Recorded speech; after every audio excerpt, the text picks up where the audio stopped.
শ্রী চৈতন্য চরিতামৃত মানে গৌড়ীয় বৈষ্ণবদের জন্য তো এটা এক অসাধারণ গ্রন্থ। আজ আমরা এর মধ্যলীলার কিছু অংশ নিয়ে কথা বলবো, এসি ভক্তিবেদান্ত স্বামী প্রভুপাদের অনুবাদ আর তাৎপর্য ধরে। হ্যাঁ, আমরা আজ মূলত কয়েকটা খুব ইন্টারেস্টিং কাহিনীর গভীরে যাব, মানে দেখব কিভাবে ভক্তি, দৈব সংযোগ এই সবকিছু মিলেমিশে গেছে। মাধবেন্দ্রপুরী, ক্ষীরচোড়া গোপীনাথ, সাক্ষী গোপাল আর সার্বভৌম ভট্টাচার্য, এনাদের কথাই মূলত আসবে। আচ্ছা, মানে এই কাহিনীগুলো দিয়ে ভক্তির গভীরতা আর ভগবানের যে করুণা, সেই অসাধারণ দিকগুলো দেখানোর চেষ্টা করব আমরা, তাই তো? তাহলে চলুন মাধবেন্দ্রপুরী আর গোপালের ঘটনাটা দিয়ে শুরু করা যাক। তিনি গোবর্ধন পর্বতের কাছে খুব গভীর সাধনায় ছিলেন। ঠিক তাই, একদম। সেখানেই তো একদিন এক রাখাল বালক এলেন।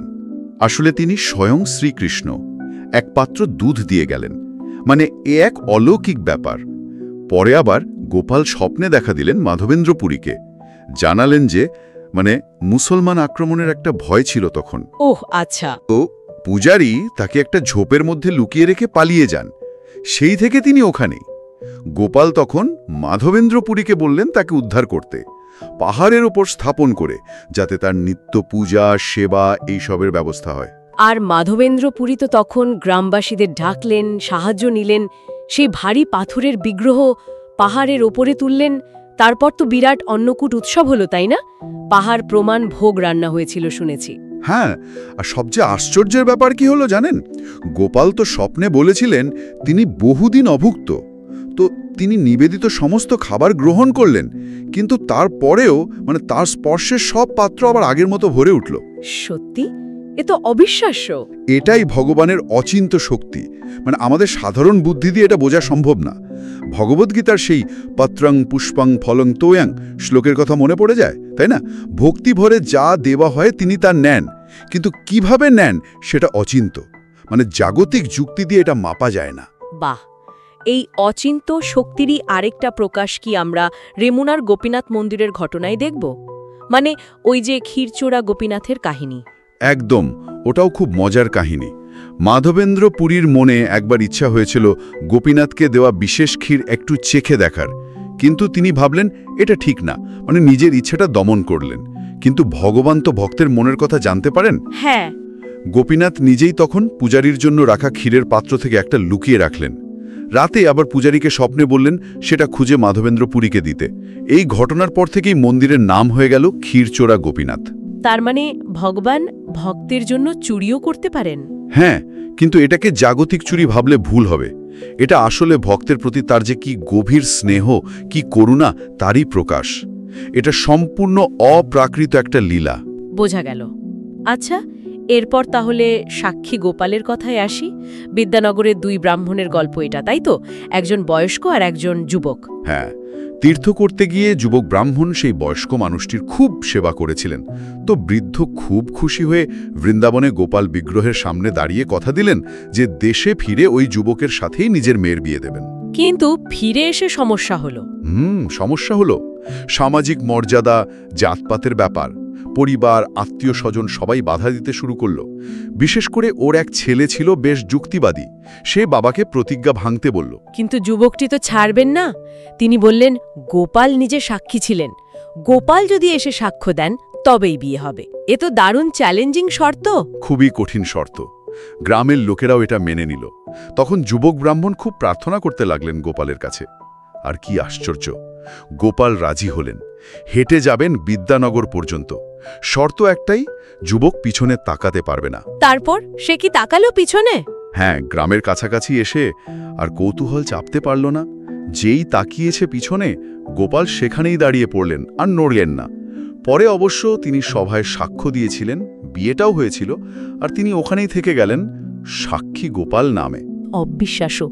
তার মানে ভগবানের বিগ্রহ শুধু পাথর বা ধাতু নয়, তিনি কথা বলেন, সাড়া দেন, হেঁটেও আসেন। ঠিক তাই, ভক্তের বিশ্বাস আর প্রার্থনাই আসল। আচ্ছা, এরপর আমরা একটু অন্য ধরনের ঘটনায় যাই, জ্ঞান আর পাণ্ডিত্যের জগতে। সার্বভৌম ভট্টাচার্য। হ্যাঁ, ইনি তো ছিলেন সেই সময়ের প্রকাণ্ড পণ্ডিত, অদ্বৈত বেদান্তের গুরু। একদম। তিনি শ্রী চৈতন্য মহাপ্রভুকে প্রথম দেখেন জগন্নাথ মন্দিরে। মহাপ্রভু তখন সমাধিমগ্ন, ভাবাবেশে আছেন। তার শরীরে অদ্ভুত সব সাত্ত্বিক বিকায়, মানে ভক্তির তীব্র প্রকাশ দেখে সার্বভৌম অবাক হয়ে যান।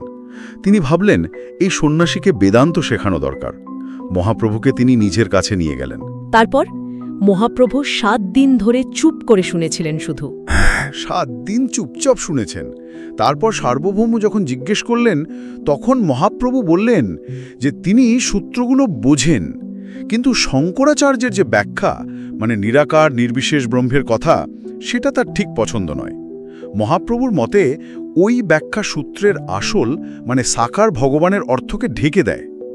এরপর মহাপ্রভু নিজেই মায়াবাদ খণ্ডন করলেন। আর ভগবানের সবিশেষ রূপ, তার অচিন্ত শক্তির কথা বললেন। ওই যে হ্লাদিনী, সন্ধিনী। হ্যাঁ, হ্লাদিনী, সন্ধিনী, সম্বিত, মানে ভগবানের আনন্দ, স্থিতি আর জ্ঞানের যে শক্তি, সেই তত্ত্ব প্রতিষ্ঠা করলেন। আর ঠিক এরপরেই তো সেই বিখ্যাত ঘটনাটা ঘটল, সার্বভৌমকে রূপ দেখালেন। ঠিক, আলোচনার শেষে মহাপ্রভু কৃপা করে সার্বভৌমকে প্রথমে তার চতুর্ভুজ বিষ্ণুরূপ দেখালেন, তারপর দ্বিভুজ বংশীধারী কৃষ্ণরূপ। ওই রূপ দেখে সার্বভৌমের সব পাণ্ডিত্য, সব অহংকার একেবারে ধুলোয় মিশে গেল। তিনি সঙ্গে সঙ্গে মহাপ্রভুর পায়ে পড়লেন। মানে তার পরিবর্তনটা এতটা হঠাৎ করে হলো? এতটাই হঠাৎ আর এতটাই গভীর যে তিনি তখন জাতপাতের বিচার বা কে এটো করেছে কিনা এইসব লৌকিক নিয়ম ভুলে গিয়ে সঙ্গে সঙ্গে জগন্নাথের মহাপ্রসাদ খেলেন। মহাপ্রভু খুব খুশি হয়ে তাকে জড়িয়ে ধরে বললেন, আজি মুই অনায়াসে জিনিনু ত্রিভুবন, মানে আজ আমি ত্রিভুবন জয় করলাম। বাহ! সার্বভৌম এরপর থেকে পুরোপুরি ভক্তি সিদ্ধান্ত অনুসারে শাস্ত্র ব্যাখ্যা করতেন, আর মহাপ্রভুর স্তুতিতে সেই বিখ্যাত শ্লোক লিখলেন, বৈরাগ্য বিদ্যা নিজ ভক্তি যোগ। এই ঘটনাটা এটাই দেখায় যে আসলে বড় পণ্ডিত হওয়াটাই সব নয়, ভগবানের কৃপা পেলেই আসল সত্য বোঝা যায়। তাহলে আজকের এই আলোচনা থেকে এটা বেশ স্পষ্ট হলো যে খাঁটি ভক্তি থাকলে ভগবান আর ভক্তের মধ্যে একটা জীবন্ত সম্পর্ক তৈরি হয়, যেমন মাধবেন্দ্র পুরী বা সাক্ষী গোপালের ঘটনায় দেখলাম। একদম। আর এটাও দেখলাম যে ভগবানের বিগ্রহরূপেও তার দয়া, তার ব্যক্তিত্ব প্রকাশ পায়। আবার ভক্তি যে কত শক্তিশালী তা সার্বভৌম ভট্টাচার্যের মতো মহাপণ্ডিতের পরিবর্তন দেখলেই বোঝা যায়। তার জ্ঞানের অহংকার চূর্ণ হয়ে গেল। এই কাহিনীগুলো শোনার পর একটা প্রশ্ন মনে আসছে। ঈশ্বরকে নিয়ে আমাদের যে সাধারণ ধারণা থাকে, মানে হয়তো তিনি নিরাকার বা শুধু শক্তির মতো, সেই ধারণাগুলোকে এই ঘটনাগুলো কিভাবে চ্যালেঞ্জ করে? ভগবান যদি সত্যি একজন ব্যক্তি হন, যিনি ভালোবাসেন, সাড়া দেন, ভক্তের জন্য হেতে আসেন, এমনকি চুরিও করেন, তাহলে আমাদের আধ্যাত্মিক খোঁজের মানেটা ঠিক কোথায় গিয়ে দাঁড়ায়? এটা নিয়ে হয়তো ভাবা যেতে পারে।